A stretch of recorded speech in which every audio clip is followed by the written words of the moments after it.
Do you know what ocean acidification is? No, I don't. Is it when CO2 is absorbed into the ocean? Okay, so basically it's ocean acidification is caused because of greenhouse gases, mainly CO2. So when CO2 levels rise in the atmosphere, the pH levels of oceans decrease, which causes the oceans to be more acidic. So do you know what happens if oceans become more acidic? Yeah. Leads to like erosion and fish and like the what's it called? Marine environments degrade and like the fish and shit die. Yeah. Stuff die. Fish and stuff die. I don't know, like I'm guessing like it affects the wildlife in the ocean, so maybe a lot of fish die and stuff like that, which affects food and maybe like all that stuff. And then I guess maybe does it affect the water levels maybe? Not exactly the water levels, but you were right on the first one. Yeah. It actually affects corals because the coral calcification decreases, and a lot of fish, plankton, etc. breed in the corals, so that's where they start life.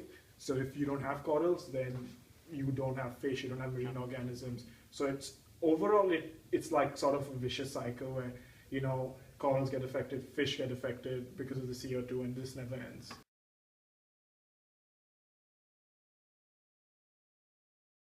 Hey, so do you know the laws or like policies that the California government's enacted to counteract climate change or like to protect the environment? Climate change? Yeah. Not specifically. I believe it has something for climate change, as in like environmental protection. Yeah. They're mostly like choices though. They're not like for myself.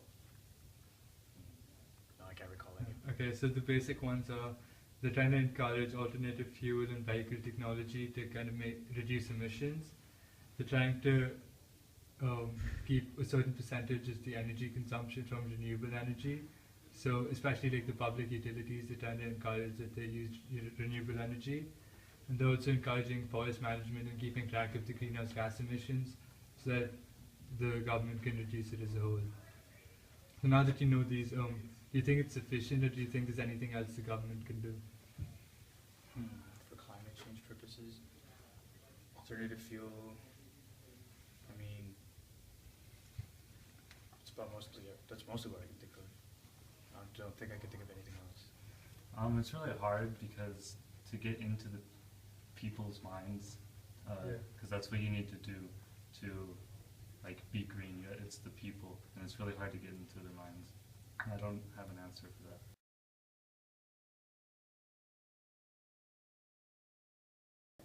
What do you do to reduce the effect of climate change? Oh, well, crap, I'm pretty terrible at that.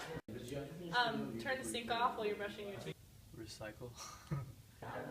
You, like, walk and stop using cars. Take shorter showers. Recycle. I don't drive a car. Yeah, walk everywhere. I don't know. Turn off the light when I'm not there.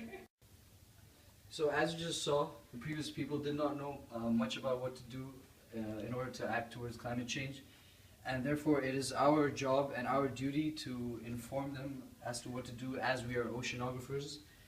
And some of the basic things we can actually do is just turn off our lights whenever we leave our house. We can use less water. We can, I don't know if you guys do this, but you can use energy efficient light bulbs.